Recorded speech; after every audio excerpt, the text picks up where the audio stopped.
The Blood Tide's organic hull pulsed with bioluminescent patterns that had struck terror into 100 conquered civilizations. Its massive form, part living creature, part technological marvel, moved through the void with a predatory grace that defied the laws of traditional engineering. Admiral Krasnak stood on the command deck, his scaled skin reflecting the holographic displays that mapped their approach to the blue-green planet called Earth. 3 standard galactic cycles had passed since the Zorn Imperium's last major conquest. Each previous civilization had fallen within hours, sometimes minutes, of first contact.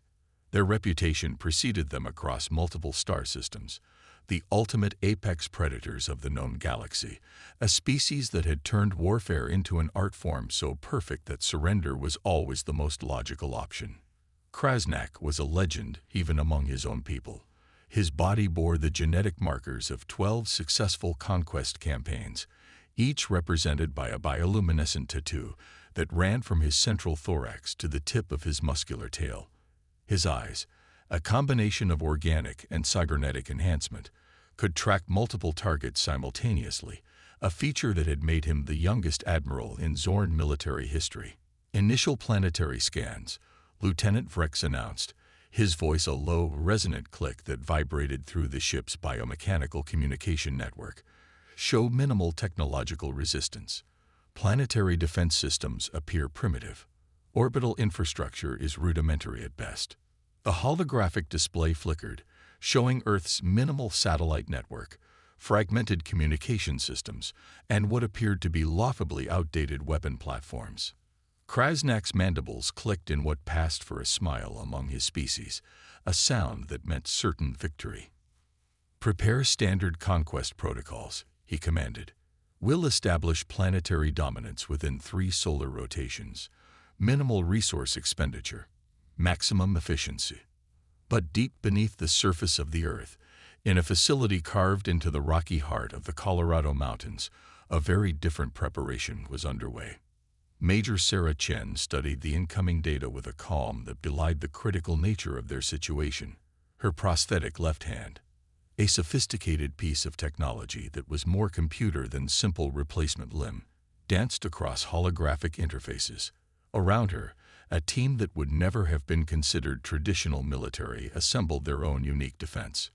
Dr. Elena Rodriguez, a viral geneticist with a record of unconventional research, stood to Chen's left. Her fingers traced complex molecular models that danced in the air between them. Beside her, Marcus Rice, a former commercial drone network engineer turned improvised military strategist, manipulated satellite trajectories with an almost casual expertise. "They're coming," Chen muttered, more to herself than to her team. Her prosthetic hand, a reminder of a previous, classified encounter with extraterrestrial technology, tightened almost imperceptibly. The team represented humanity's last-minute defense strategy, not a traditional military response, but a collective of specialists who understood that traditional warfare was obsolete. They were the misfits, the researchers who had been laughed out of conventional military and scientific circles. Now, they were Earth's best hope. "Incoming fleet composition," Marcus announced, his voice steady. 17 primary battleships, approximately 203 support vessels. Biomechanical hull composition suggests adaptive camouflage and regenerative capabilities. Dr. Rodriguez's eyes narrowed. "Their biology will be their weakness," she said softly, more to herself than to the others. On the Blood Tide, Lieutenant Vrex continued his report. Planetary population, approximately 8 billion. Technological development, pre-unified space exploration stage. No consolidated global defense network detected. Krasnak's confidence was absolute. The Zorn had conquered civilizations with far more advanced technologies. This would be routine. Another conquest. Another addition to the Imperium's expanding territory. What neither the Zorn nor most of humanity knew was that this encounter had been anticipated, prepared for, not through traditional means of military might, but through something far more complex and unpredictable. In that underground facility, Major Chen looked up at the team. "They think we're prey," she said, a hint of a smile crossing her face. "They have no idea what's coming." The silent hunters were about to learn that silence can be broken, and that appearances can be profoundly deceiving. The first wave of Zorn attack vessels dropped from faster-than-light travel with the precision of predators that had never known failure. Admiral Krasnak watched the holographic displays, expecting the typical panic of a soon-to-be-conquered civilization. Instead, something unprecedented began to unfold. Lieutenant Vrex's initial excitement dissolved into confusion. The planetary defense systems weren't just responding. They were anticipating. What should have been a simple bombardment turned into a ballet of technological chaos. Earth's satellites, previously identified as primitive communication infrastructure, began to move with a fluidity that defied their apparent design. Each one transformed into a weapon platform, coordinating with an intelligence that suggested something far more complex than simple automated defense. "Tactical anomaly," Vrex reported, his mandibles clicking with growing anxiety. "Satellite network displaying adaptive targeting capabilities beyond our initial assessment." On the Blood Tides Bridge, warning signals erupted in a cacophony of bioluminescent alerts.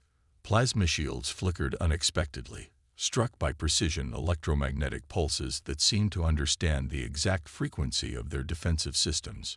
In the Colorado Mountain facility, Marcus Reyes moved with a dancer's grace, his fingers dancing across holographic interfaces.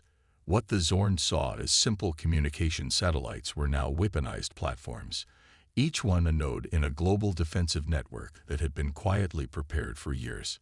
"Satellite Swarm Alpha, recalibrate targeting," Marcus commanded. His voice was calm, almost casual, belying the complexity of the operation he was orchestrating. Dr. Elena Rodriguez stood beside him, her eyes tracking molecular-level interactions between the satellite weapons and the incoming Zorn vessels. "Their biomechanical hulls have predictive adaptive capabilities," she muttered. "We'll need to introduce controlled chaos." Major Sarah Chen's prosthetic hand tightened, a subtle mechanical whir accompanying the movement. Her background, a classified history of previous extraterrestrial encounters, had prepared her for this moment. This wasn't just defense. This was a carefully orchestrated demonstration. The first Zorn battleship, the Bloodclaw, discovered the true nature of humanity's preparation when its primary shield matrix collapsed, not through brute force, but through a series of precisely calculated electromagnetic pulses that exploited microscopic weaknesses in its defensive systems. Lieutenant Vrex watched in horror as smaller human craft, cobbled together from commercial space technology, scientific research platforms, and repurposed communication drones, began to dance between their massive vessels. They'd moved with an unpredictability that defied every combat algorithm in the Zorn tactical database. "Impossible," Vrex whispered, his universal translator catching the mix of terror and disbelief in his voice.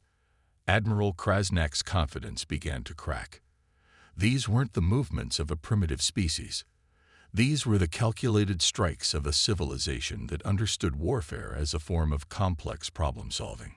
"Global communication network engaged," a computer voice announced across Earth's defensive command center, initiating distributed defense protocol. What the Zorn didn't understand was that humanity's strength had never been in individual technological superiority, but in its ability to adapt, to collaborate, to turn limitations into unexpected advantages. Marcus Reyes guided a repurposed commercial communications satellite, now a precision weapon, through a complex attack vector. "Target locked," he said softly. Electromagnetic pulse sequence initiated. The Zorn had conquered civilizations that fought with traditional military might. They had overwhelmed defenses built on singular, massive weapon systems, but they had never encountered a defense that was less a military and more a global, collective organism. Major Chen's voice crackled across a global broadcast, a message intended as much for the Zorn as for Earth's own population. "Humanity is not a single nation. We are a collective organism, and we do not surrender. Each satellite, each modified drone, each repurposed scientific platform became an extension of a global defensive strategy. They moved not as individual units, but as a single adaptable entity, responding, predicting, countering. Lieutenant Vrex's final report to Admiral Krasnak captured the growing realization. The planetary defense is not a military. It's an ecosystem.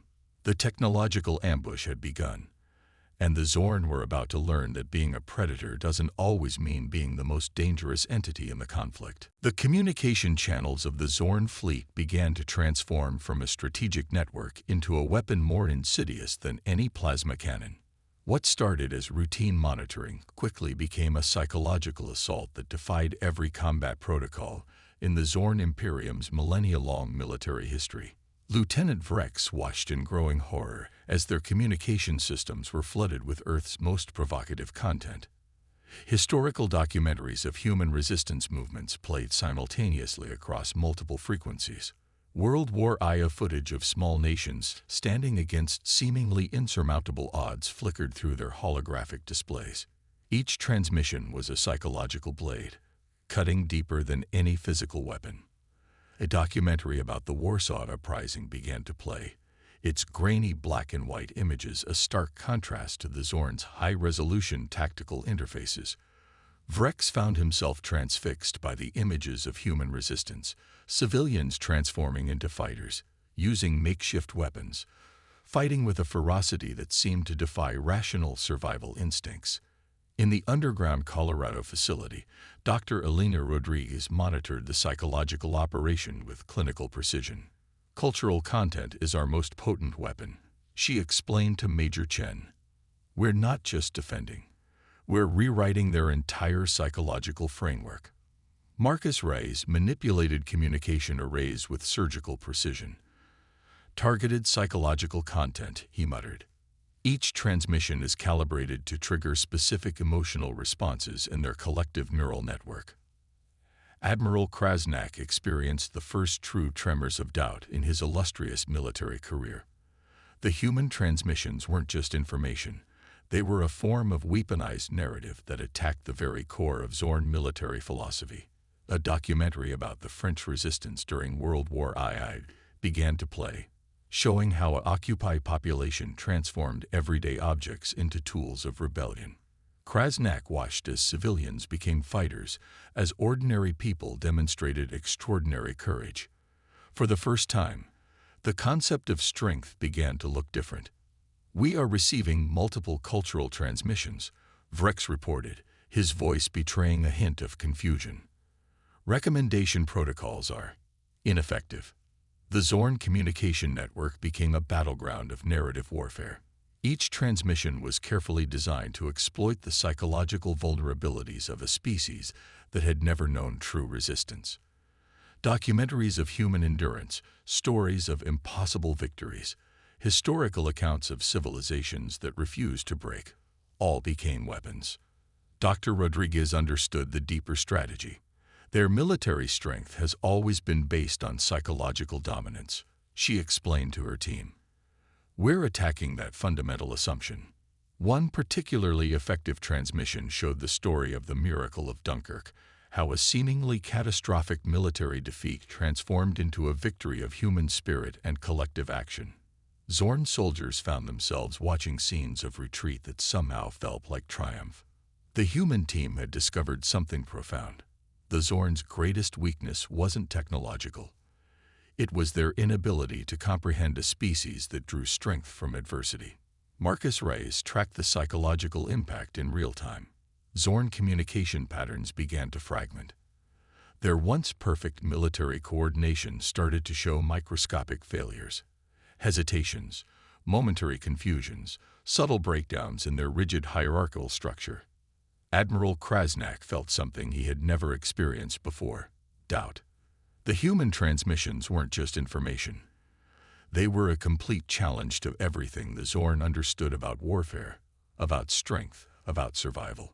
Their weakness is their greatest strength, Major Chen observed, watching the psychological assault unfold.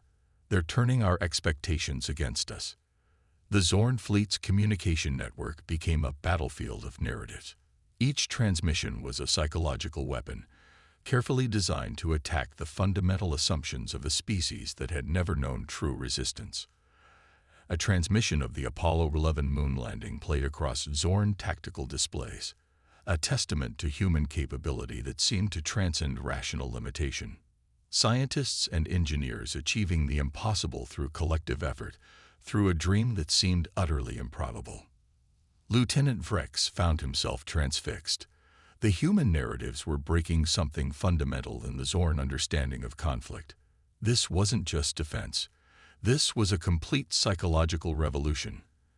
As the transmissions continued, the Zorn fleet began to experience something unprecedented in their military history, a crisis of belief. Their perfect predatory collective consciousness was being systematically dismantled, not by weapons, but by stories.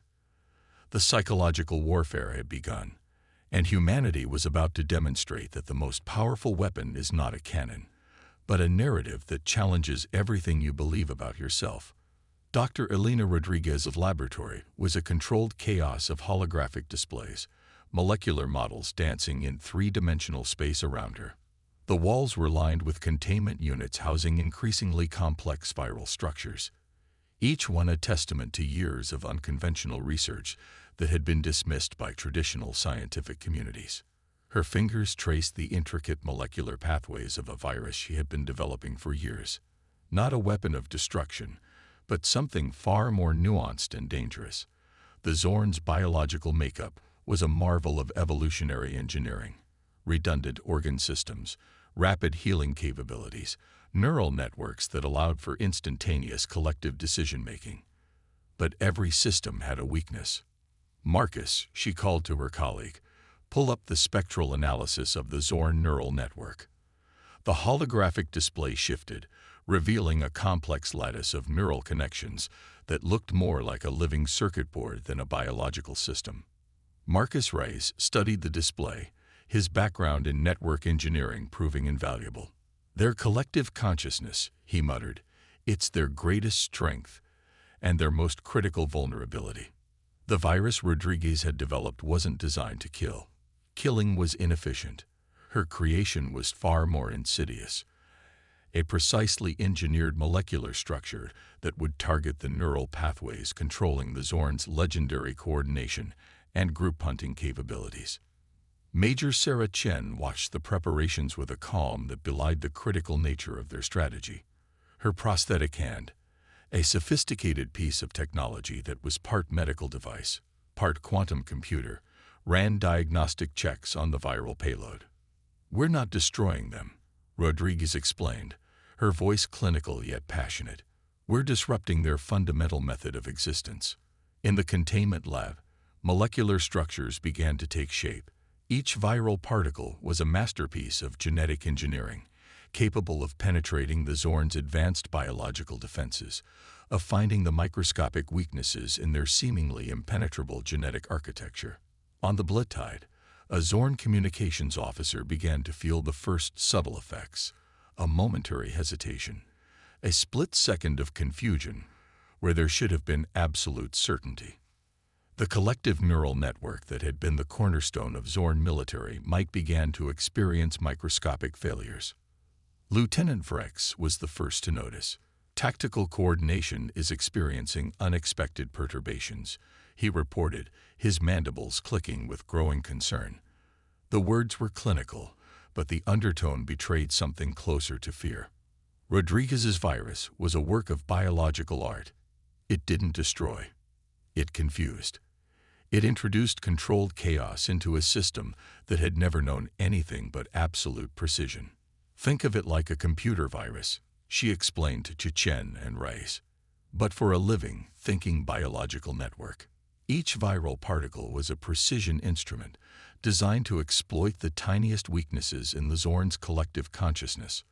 Aboard the Blitide, Admiral Krasnak began to experience something unprecedented. Momentary lapses, split-second disconnections from the collective neural network that had defined his entire existence. For the first time, he felt something close to individual uncertainty. The virus spread through the Zorn fleet like a whisper of doubt. Communication channels began to fragment. Perfect formations started to dissolve. The absolute certainty that had defined Zorn military might begin to crack. Viral payload at 37% propagation, Marcus reported, tracking the molecular invasion through their sophisticated monitoring systems. Neural network experiencing systemic disruption. What the Zorn had considered their ultimate strength, their ability to act as a single perfect organism, was becoming their most critical weakness. The virus didn't destroy. It introduced doubt. It created individual perspective, where there had only been collective action. Dr. Rodriguez watched the molecular dance with a scientist's clinical detachment and a strategist's satisfaction. Biological warfare, she muttered, is about more than destruction. It's about transformation. A Zorn communications officer stared at a tactical display, suddenly uncertain. For the first time in his species' history, he was experiencing something close to individual thought. The collective consciousness that had defined their entire civilization was fragmenting. The biological wildcard had been played, and humanity was about to demonstrate that the most powerful weapon is one that changes the very nature of existence. The moment of transformation came not with a massive, earth-shattering battle, but with a series of surgical strikes that demonstrated humanity's true strength, adaptability. Admiral Krasnak watched in growing horror as the Zorn fleet's perfect formations began to dissolve. What had always been a single, collective consciousness now fractured into individual units, each ship, each soldier experiencing something unprecedented in their species' history, individual uncertainty. Marcus Reyes guided a repurposed commercial drone through the Zorn battleship's defensive grid. His hands moved with a precision that betrayed years of network engineering expertise. Each movement was calculated, each approach a testament to human ingenuity. Drone Alpha penetrating secondary defense matrix, he reported, his voice calm despite the critical nature of the operation. The drone wasn't just a weapon. It was a probe, a living data collection system that adapted in real time to the Zorn's defensive capabilities. Lieutenant Vrex watched the disintegration of their military might with a mixture of terror and fascination. The neural virus had done more than disrupt their collective consciousness. It had introduced the concept of individual perspective to a species that had never known such a thing. On the ground in the Colorado Mountain facility, Dr. Elena Rodriguez tracked the molecular invasion with clinical precision. "It's not about destruction," she explained to Major Sarah Chen. "We're fundamentally altering their understanding of existence." The Zorn had conquered civilizations by understanding them as monolithic entities, predictable, controllable. Humanity presented something entirely different. Each human action was a surprise, each strategy a departure from expected patterns. A young drone pilot named Elena Rodriguez, the viral geneticist's son, maneuvered his craft with a fluidity that defied traditional military training. Where Zorn pilots would follow rigid protocols, he danced between their defensive systems, turning their predictability into a weakness. Phantom squadrons deployed, Marcus announced. Multiple false signals began to flood the Zorn communication networks. What appeared to be massive human attack formations were nothing more than sophisticated holographic projections and carefully crafted communication deceptions. Admiral Krasnak experienced something he had never known before: doubt. The human attacks weren't following any recognizable pattern. They struck with precision where least expected, retreated when predictions suggested they should advance, and appeared in locations that defied tactical logic. The Zorn's greatest strength, their ability to act as a perfect, collective organism, had become their most critical vulnerability. The neural virus introduced by Dr. Rodriguez had done more than disrupt their communication. It had introduced the concept of individual thought to a species that had never conceived of such a thing. Tactical anomaly, Vrex reported, his voice betraying a hint of individual fear. Another unprecedented occurrence. Human defense systems are not responding to standard invasion protocols. Each human action was a puzzle, each strategy a departure from expected patterns. The Zorn had conquered civilizations by understanding them as predictable entities. Humanity was anything but predictable. Major Chen's strategy went beyond traditional military thinking. "We're not fighting them," she explained to her team. "We're teaching them a fundamental lesson about existence." The drone pilots, the communication specialists, the geneticists, they were all part of a living, breathing defensive organism. Not a military in the traditional sense, but a collective that could adapt, respond, and transform in ways the Zorn could never comprehend. Marcus Reyes watched as phantom attack formations danced across the Zorn's tactical displays. False retreat signals, complex communication deceptions, adaptive drone technologies. Each was a weapon more potent than any physical cannon. "They're learning what it means to be individuals," Dr. Rodriguez observed, watching the molecular invasion of the Zorn's collective consciousness. "We're not destroying them. We're liberating them." The turning point came not with a massive battle, but with a series of surgical strikes that demonstrated humanity's true strength, the ability to turn every limitation into an advantage. Admiral Krasnak realized too late that they had not just underestimated a species, they had awakened a global collective capable of turning every perceived weakness into a weapon of war. The hunters were about to become the hunted, and humanity was about to demonstrate that true strength lies not in uniformity, but in the ability to adapt, to think individually, to transform. The surrender negotiations took place in a neutral space station orbiting Jupiter, a location chosen for its symbolic neutrality and the human team's strategic complexity. Admiral Krasnak arrived broken, not by physical defeat, but by a fundamental shattering of everything his civilization had ever understood about existence. Major Sarah Chen sat at the head of the human delegation, her prosthetic hand resting casually on the conference table.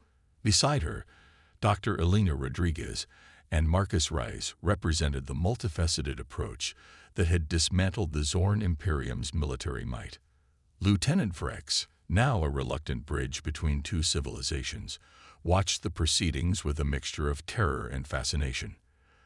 The neural virus that had disrupted the Zorn's collective consciousness had done more than break their military. It had introduced the concept of individual thought to a species that had never known such a thing. "You didn't destroy us," Krasnak said, his voice a low, resonant sound that carried the weight of 1,000 conquered civilizations. "You transformed us." Chen's response was measured. "Destruction is inefficient. Transformation is the true path of progress." The human delegation wasn't seeking total annihilation or complete subjugation. Instead, they offered something far more complex and terrifying to the Zorn: rehabilitation, cultural exchange, and a path to coexistence. Dr. Rodriguez presented holographic models showing the molecular changes introduced by their viral strategy. "We didn't just break your collective consciousness," she explained. "We showed you the possibility of individual perspective." The Zorn High Council listened in stunned silence.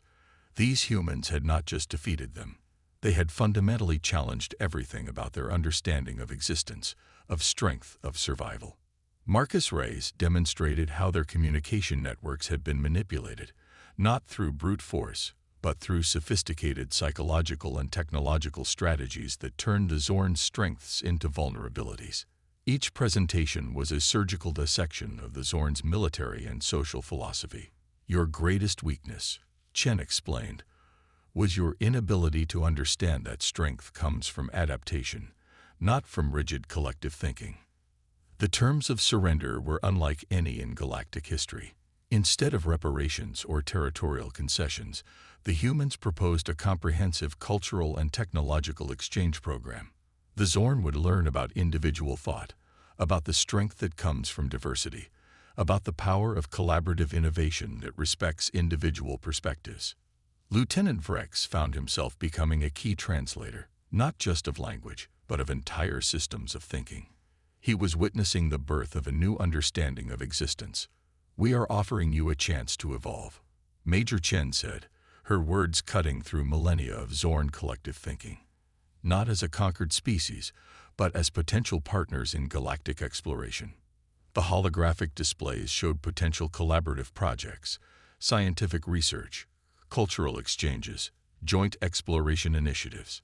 Each proposal was designed to challenge the Zorn's fundamental understanding of themselves. Dr. Rodriguez's viral strategy had done more than disrupt their military. It had introduced the concept of individual potential to a species that had never conceived of such a thing. The Zorn were experiencing something unprecedented, the ability to think, to question, to imagine beyond their collective programming. Your surrender, Chen explained, is not an end. It's a beginning. The Zorn High Council struggled to comprehend the magnitude of what was happening. This wasn't a traditional conquest. This was a fundamental reimagining of their entire civilization. Marcus Reyes presented technological collaboration proposals that would have been unthinkable in a traditional conquest scenario. Shared research programs, joint exploration initiatives, cultural exchange platforms that would allow both species to learn from each other. Lieutenant Vrex realized that what was happening was more than a surrender. It was a rebirth. "We are offering you freedom," Major Chen said, her voice carrying the weight of human history, of civilizations that had fought for individual rights, for the ability to think, to choose, to be different. The Zorn High Council looked at the humans, not as conquerors, but as something entirely unexpected. Teachers, liberators, a species that understood that true strength comes not from uniformity, but from the ability to adapt, to grow, to transform. The surrender was complete, but the real journey was just beginning. 17 standard galactic cycles after the surrender, the Zorn homeworld had become unrecognizable. Where once stood a rigidly structured society of collective hunters, now emerged a civilization learning the complex art of individual expression. Lieutenant Vrex, now Ambassador Vrex, walked through the Cultural Exchange Academy in the capital city of Krasna Prime. Young Zorn studied holographic displays of human history, art, and philosophy. Children who would have once been bred solely for military purpose now explored concepts of individual choice, creativity, and personal development. In a sunlit classroom, a young Zorn named Lix listened intently to a lecture about the French resistance during World War I. The concept of individuals choosing to fight against overwhelming odds, of finding strength in personal conviction, was revolutionary to a species that had once known only collective action. Dr. Elena Rodriguez stood at the front of the room, her lecture on genetic diversity and individual potential drawing rapt attention. "Your strength," she explained, "is not in your ability to act as a single organism, but in your capacity to embrace individual differences." The transformation wasn't just cultural, it was biological. The neural virus that had initially disrupted the Zorn's collective consciousness had become a catalyst for fundamental change. Genetic research centers, once dedicated to creating perfect soldiers, now explored the beauty of genetic diversity, of individual potential. Marcus Reyes supervised a joint technological development program. Zorn engineers, once confined to rigid collective thinking, now collaborated in ways that celebrated individual creativity. Communication networks that had once been perfect, uniform systems now thrived on the beautiful chaos of individual perspectives. Major Sarah Chen watched the progress with a mix of satisfaction and continued vigilance. The prosthetic hand that had once symbolized human technological adaptation now seemed almost primitive compared to the collaborative technologies emerging from the human-Zorn partnership. In a museum dedicated to the transformation, holographic displays showed the moment of first contact. Young Zorn would stop and stare, trying to comprehend the radical change their civilization had undergone. Where once there had been absolute certainty, now there was curiosity. Where once there had been uniform purpose, now there was individual potential. Ambassador Vrex reflected on the journey.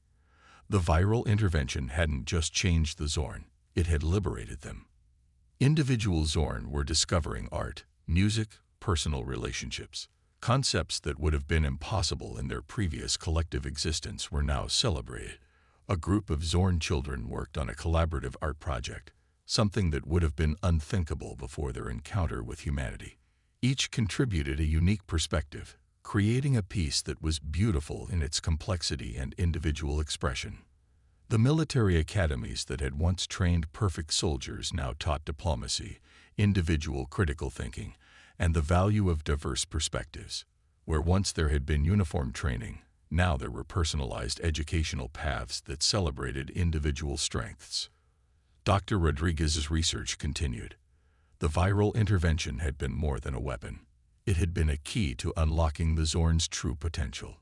Genetic studies revealed the incredible adaptability that had been suppressed by their previous collective system. "We didn't conquer them," Major Chen often explained to visitors. "We helped them discover themselves." The technological exchanges were transforming galactic society. Zorn adaptive technologies combined with human innovative thinking created solutions to problems that had seemed insurmountable. Space exploration programs became collaborative efforts that celebrated individual contribution while maintaining collective goals. In the Cultural Exchange Academy, Ambassador Vrex watched a group of young Zorn debate a complex philosophical concept, something that would have been impossible in their previous existence. Individual voices, individual thoughts, individual dreams. A holographic display in the museum captured the essence of their transformation. It showed the moment of first contact, then the subsequent stages of their evolution. From a rigid, collective hunting species to a civilization that celebrated individual potential. The Zorn had learned that true strength wasn't about uniformity, but about the ability to embrace difference, to grow, to transform. As the sun set on Krasna Prime, Ambassador Vrex looked out over a city that was a living testament to the power of individual potential. The hunters had become something entirely new, not through destruction, but through understanding. The transformation was complete, and it was just beginning. The museum on the reconstructed Zorn homeworld stood as a testament to an impossible transformation. Holographic displays chronicled humanity's encounter with the Zorn, from first contact to their current collaborative existence. Children of both species studied the exhibits, a living demonstration of how a single moment of first contact could reshape galactic civilization. Dr. Elena Rodriguez, now in her later years, walked through the museum with her granddaughter, Maya. The young girl listened intently as Elena described the moment that changed everything.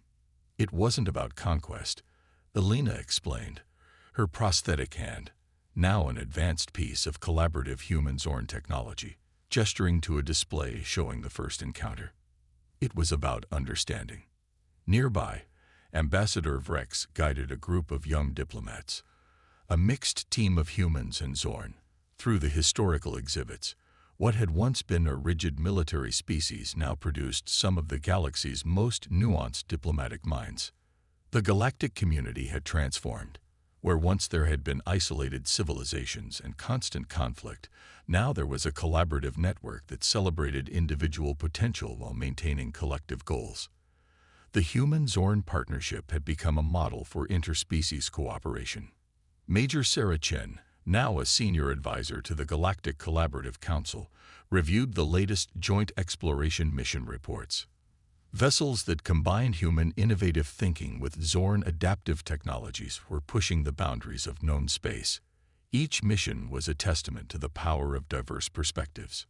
Marcus Reyes had become the lead architect of the Galactic Communication Network, a system that allowed for unprecedented levels of cultural and technological exchange. What had begun as a defensive communication strategy had evolved into a living, breathing network of shared knowledge. In a research station orbiting a distant star, a team of human and Zorn scientists worked on solving a complex quantum engineering problem. Where once they would have approached the challenge with rigid, separate methodologies, now they collaborated with a fluidity that celebrated individual strengths. The museum's central exhibit told the story of transformation. It showed the moment of first contact, the initial conflict, and the subsequent evolution. Visitors could experience the neural virus intervention through an immersive holographic display, a moment that had fundamentally reshaped galactic understanding. "We didn't just change the Zorn," Elena told her granddaughter. "We changed ourselves." A group of young Zorn studied a display about human resistance movements, The concept of individuals standing against overwhelming odds had become a fundamental part of their cultural understanding. Where once they saw strength in uniformity, now they celebrated individual courage.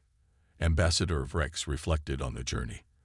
The viral intervention that had initially seemed like a weapon of destruction had become a catalyst for evolution. The Zorn had discovered something profound, that true strength comes from the ability to adapt, to grow, to embrace individual potential. The Galactic Collaborative Council met in a space station that symbolized their new reality. Human, Zorn, and representatives from dozens of other species worked together, each bringing unique perspectives to complex challenges. Maya Rodriguez looked up at her grandmother. "Did you know you were going to change everything?" she asked. Elena smiled. "We never know how a single moment can reshape the universe," she responded. Technological exchanges have produced innovations that would have been impossible under the old systems. Medical technologies that combine human empathy with Zorn adaptive capabilities were revolutionizing healthcare across multiple species. Space exploration technologies pushed the boundaries of known space. The museum's final exhibit was a living display, a holographic representation of the ongoing collaboration between species. It showed research stations, diplomatic missions, joint exploration vessels, a testament to the power of understanding. As the sun set on Krasna Prime, Ambassador Rex watched a group of young diplomats, human and Zorn, discussing a complex interstellar challenge. Individual voices, individual thoughts, a collective goal. The hunters had become something entirely new, not through destruction, but through understanding. What had begun as a moment of potential annihilation had become a fundamental redesign of galactic civilization. Humanity had not conquered the Zorn. They had liberated them, and in doing so, had liberated themselves. The universe would never be the same again.